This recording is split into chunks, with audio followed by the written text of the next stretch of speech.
आप सबका मेरे YouTube चैनल में हार्दिक स्वागत है। कुछ तकनीकी दिक्कतों के चलते वीडियो अपलोड नहीं कर पाया था। आज पुनः DAV पब्लिक स्कूल के 7वीं कक्षा की हिंदी किताब ज्ञान सागर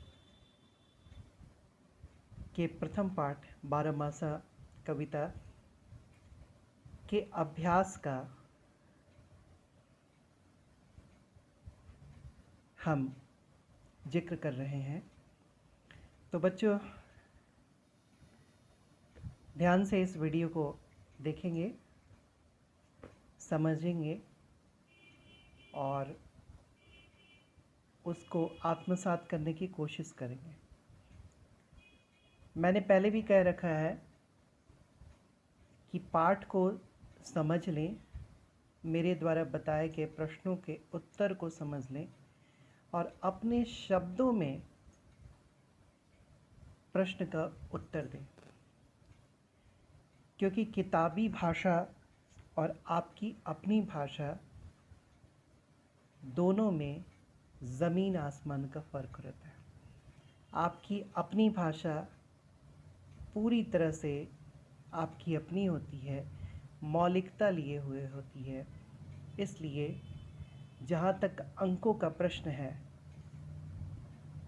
आपकी अपनी शैली में उत्तर देने की शैली,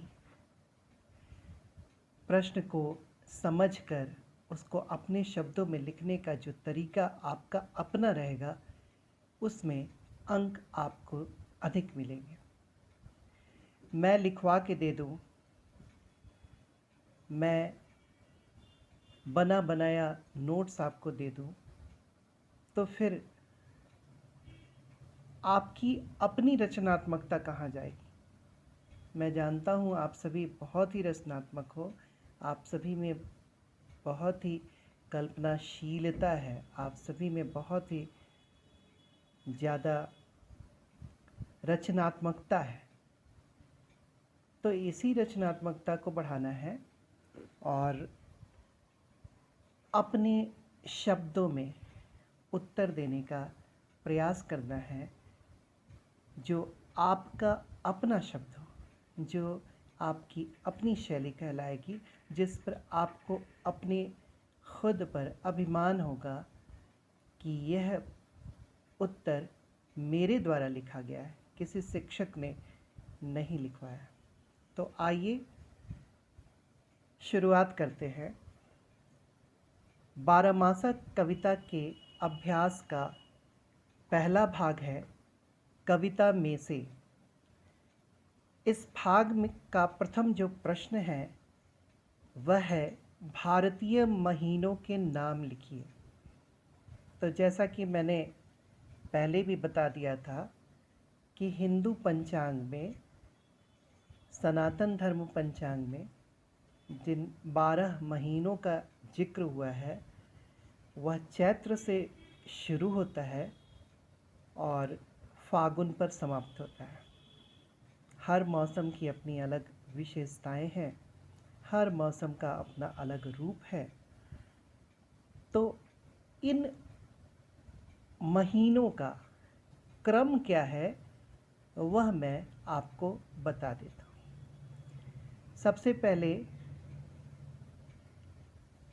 आप यह समझ लें कि किसी भी प्रश्न का उत्तर देते समय उसको संक्षिप्त में देने का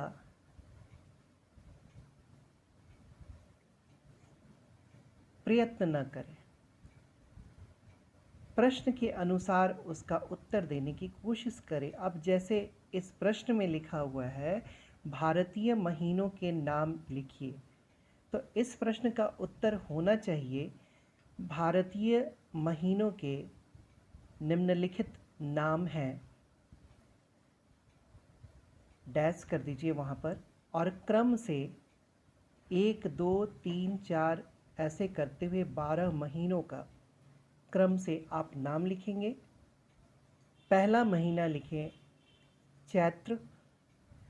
दूसरा महीना लिखें बैसाख। तीसरा महीना लिखें जेठ। चौथा महीना लिखें आषाढ़। पांचवा महीना लिखें सावन। छठा महीना लिखें भादो। सातवां महीना लिखें क्वार। आठवां महीना लिखें कार्तिक। नौवां महीना लिखें अगहन। 10वां महीना लिखें पूस। 11वां महीना माघ और 12वां फागुन, जो अंतिम महीना होता है। एक बार फिर से मैं बता दूं, चैत, बैसाख, जेठ, आषाढ़, सावन, भादो, क्वार, कार्तिक, अगहन, पूस, माघ, फागुन। दूसरे प्रश्न पर आते हैं। वर्षा ऋतु में क्या क्या होता है?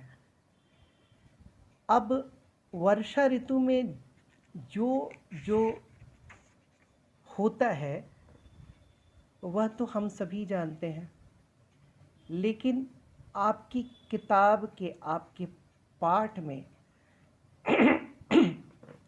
कौन सी बातें कही गई हैं उसकी चर्चा यहाँ करनी है। तो लिखेंगे, आप अपने मन से लिखेंगे कि वर्षा ऋतु में आकाश बादलों से छा जाता है। सभी जगह बादल ही बादल दिखाई देते हैं और आंधी उन बादलों को और उत्प्रेरित करती है, उनको आगे बढ़ाने का काम करती है, जिससे इन काले काले बादलों में एक ऊर्जा आ जाती है, जोश आ जाता है, उमंग आ जाता है कि हम धरती पर बरस पड़ेंगे। फिर इस मौसम में प्रकृति की शोभा बहुत ही न्यारी होती है। सब जगह हरियाली होती है।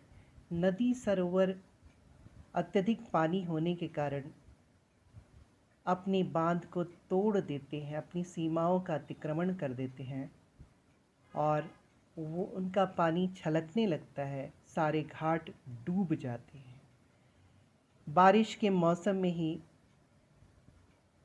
न तारों का, न चांद का और न ही सूरज का हमें दर्शन हो पाता है। इसलिए नहीं हो पाता है दर्शन क्योंकि बादलों का इतना आतंक रहता है कि उस आतंक के चलते सूरज हो, चांद हो, तारे हों, सभी डरे सहमे रहते हैं। मतलब बादलों का खौफ हावी रहने के चलते चांद, तारे, सूरज दिखाई नहीं देते। अब तीसरा प्रश्न है, अगहन नाच क्यों नचा देता है?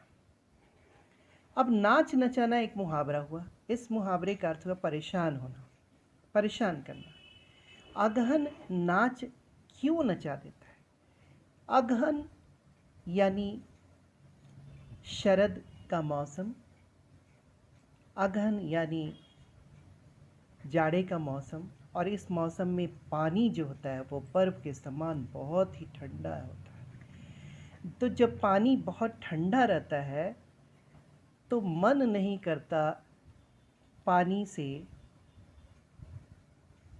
खेलने का, पानी को का उपयोग करने का मन नहीं करता। उस ठंडे बर्फ़ सरीखे पानी का उपभोग करने के लिए, उपयोग करने के लिए पूरी तरह से मन नहीं करता। हम बचना चाहते हैं कि किसी न किसी तरह से पानी छूने की आदत न पड़े, उस ठंडे पानी को छूने से हम बच जाएं। तो इसी कारण से बर्फ़ सरीखे पानी होने के कारण, बर्फ़ के समान पानी होने के कारण अगहन हमें नाच नचा देता है।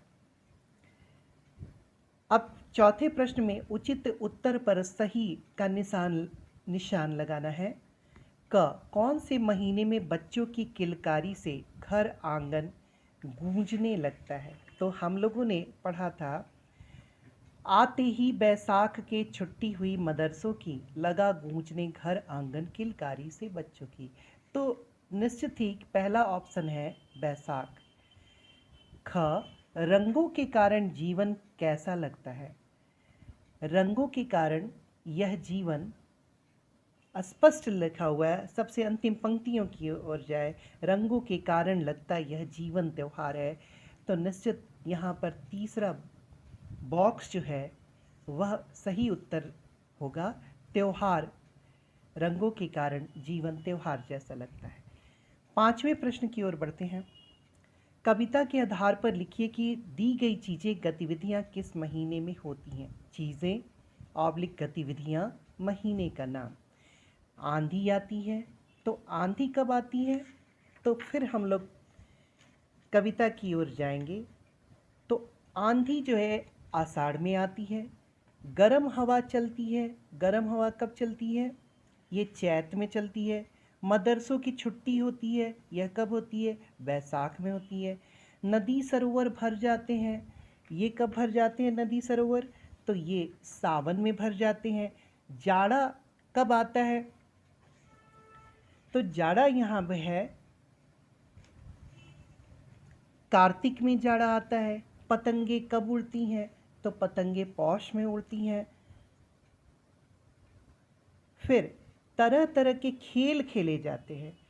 तरह तरह के खेल कब खेले जाते हैं, तो देखिए यहाँ पर लिखा होगा, हम आगे बढ़ते हैं इसमें। ये जेठ महीने में हम लोग तरह तरह के खेल खेलते हैं। कविता की पंक्तियों पर ध्यान देंगे तो सब कुछ स्पष्ट हो जाएगा। अब बातचीत के लिए प्रश्न, जो हमारा प्रश्न का तीसरा भाग है, दूसरा भाग कह लीजिए, उसका प्रथम प्रश्न है, कविता की जिन पंक्तियों से पता